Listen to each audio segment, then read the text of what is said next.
Halo sahabat Gabuters, aku Enis Indah dan inilah video ke-11 ku. Di videoku kali ini aku bakal ngebahas tentang kata berimbuhan. Kata berimbuhan dibentuk dari kata dasar yang mendapatkan imbuhan. Kalau sahabat Gabuters nonton nih video aku yang ke-10 tentang kata dasar, dimana kata dasar itu merupakan kata yang belum mendapatkan imbuhan. Nah, sedangkan kata berimbuhan dia adalah kata dasar yang mendapat imbuhan atau afiksasi. Nah, setelah kata dasar mendapatkan imbuhan, makna dari kata tersebut akan berbeda. Contohnya, kata makan. Nah, kata makan itu kan merupakan sebuah aktivitas. Kalau kita berikan imbuhan di belakang menjadi makanan, dia akan berubah makna. Dia bukan lagi aktivitas, tetapi benda.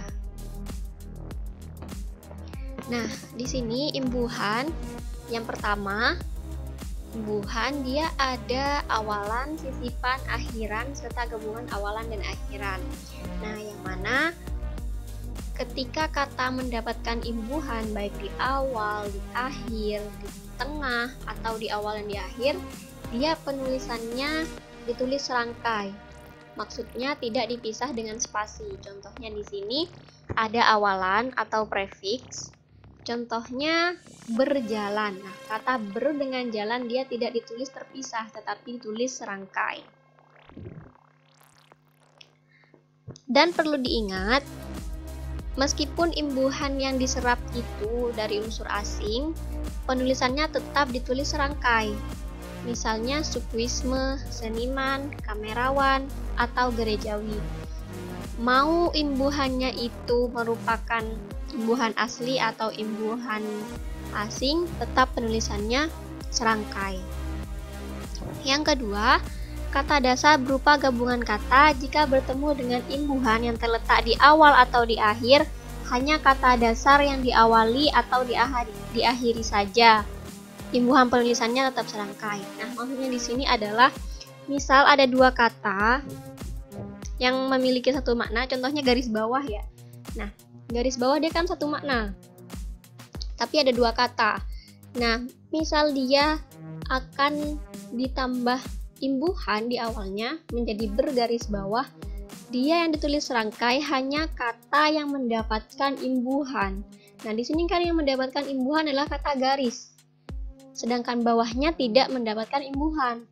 Jadi, yang ditulis serangkai hanya kata bergaris, gitu.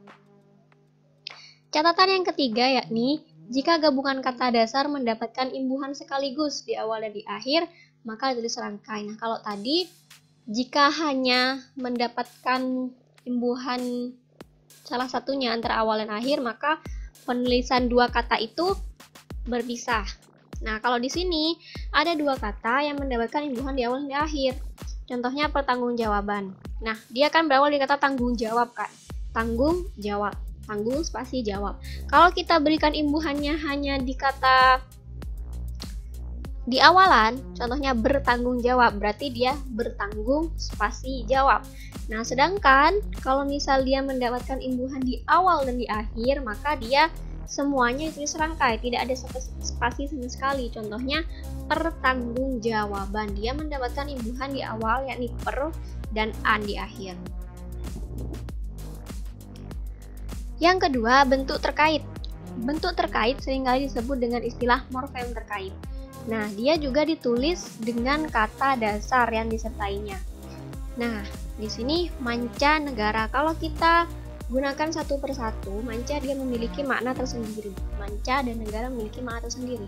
Namun di sini maksud saya manca, dia menjadi imbuhan dari kata negara. Jadi dia bentuk terkait, disebutnya bentuk terkait, dan dia ditulisnya serangkai, tidak dipisah, bukan manca negara, tapi tulisnya manca negara. Juga perlu diingat, bentuk terkait yang diikuti dengan kata yang huruf awal kapital atau singkatan yang berupa huruf kapital dirangkai dengan tanda hubung. Nah, jadi dia bentuk terikatnya ada yang ditulis dengan kata, maksudnya tanda hubung, seperti yang sudah ditulis di contoh ini. Catatan yang kedua, bentuk maha yang diikuti kata turunan mengacu pada nama atau sifat Tuhan ditulis terpisah dengan huruf awal kapital. Nah, jadi untuk kata maha, dia ditulisnya terpisah kalau kata sifat Tuhan yang mengikutinya itu sudah ada imbuhannya di awal atau di akhir. Contohnya di sini kan maha pengasih. Nah, atau contoh kedua maha pengampun. Kan pengampun ini dia sudah mendapatkan imbuhan meng di awalnya. Kata dasarnya ampun. Nah, jadi dia ditulis terpisah dengan kata maha, maha spasi pengampun. Sedangkan kalau kata yang mengikuti atau kata sifat yang mengikuti kata maha merupakan kata dasar, contohnya di sini maha kuasa, dia ditulisnya serangkai atau tidak ada spasi, kecuali kalau kata sifat dari Tuhan yang mengikuti maha itu adalah kata esa, baru ditulis dengan spasi. Yang ketiga yakni bentuk ulang. Bentuk ulang ditulis dengan menggunakan tanda hubung di antara unsur-unsurnya. Nah, kadang kita menggunakan kata ulang ini untuk menunjukkan makna jamak atau memang sudah nama dari benda tersebut. Contohnya di sini anak-anak. Nah, dia kan berarti anaknya itu lebih dari satu, anak-anak. Nah, untuk pengulangannya di tengah-tengahnya diberikan tanda hubung, anak-anak. Tidak hanya kata yang bermakna jamak yang diberikan tanda hubung, misal nama hewan seperti kura-kura. Nah, dia juga tetap dipisah dengan tanda hubung. Nah, yang perlu diingat adalah bentuk kata ulang gabungan kata ditulis dengan mengulang unsur pertamanya. Nah, kalau tadi kan dia hanya ada satu kata ya yang diulang. Satu kata dan terjadi pengulangan menjadi dua kata anak-anak. Nah, misal memang dia sudah dua kata, contohnya surat kabar, dan akan memberikan pengulangan. Misal surat kabarnya itu banyak gitu. Nah, dia yang diulang hanyalah kata awalnya saja. Bukan surat kabar, melainkan surat-surat kabar. Oke sahabat Gebuter, sekian video dari aku. Semoga videonya bermanfaat. Terima kasih, tetap semangat!